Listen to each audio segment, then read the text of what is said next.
Electronic dance music, commonly referred to as EDM, has continued to grow annually throughout the world. What is it about this music that causes people to wait hours in line and pay hundreds of dollars to see people stand in front of a booth and mix? We will explore this question by looking at two people and their experiences with EDM. Ryan, an 18-year-old about to go to his first show, and Addison, an EDM enthusiast.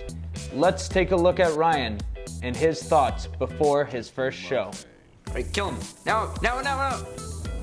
So tonight we're going to see Flux Pavilion in concert, which I'm a little nervous for. I've never actually been to a concert before.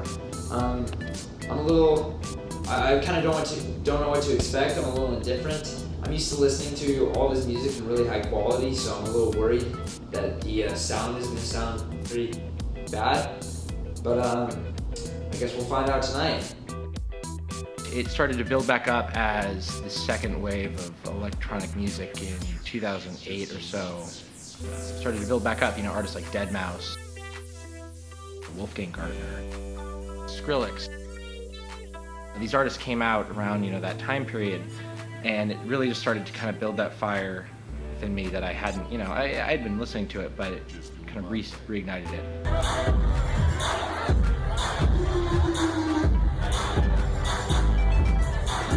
I was at the age that I could actually go to concerts then, so I started going to shows, at Numos, at the Showbox Soto. I went to a few shows at the Market as well, and yeah, it's kind of just, snowballed from there.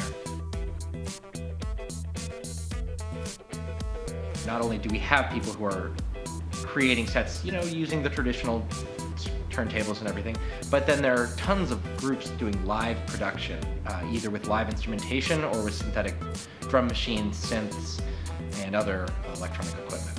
And I'd love to see greater acceptance of that as a genuine form of music.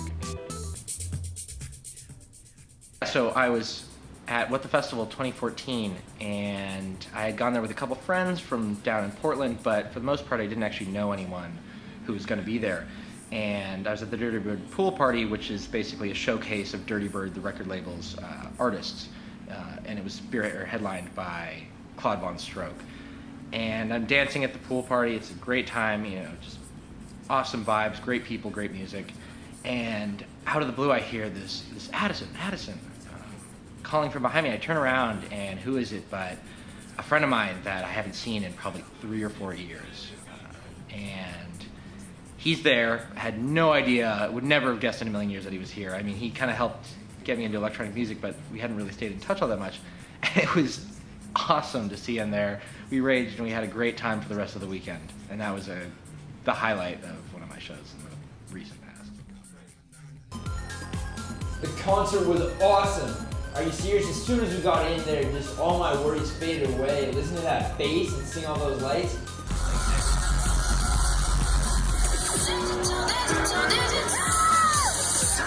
Like every time a song would come on, I would just be like, yes, this song is my jam, and just rock out to it. And then when Goldust came on, just completely sing along to it, going crazy. It was so awesome.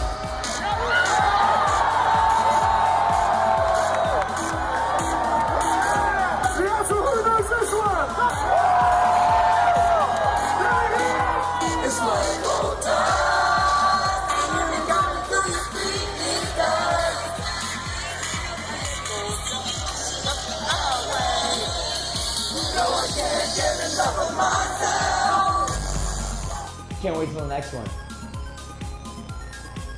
You can always just hope that people are safe in their habits, whether they choose to use substances or not.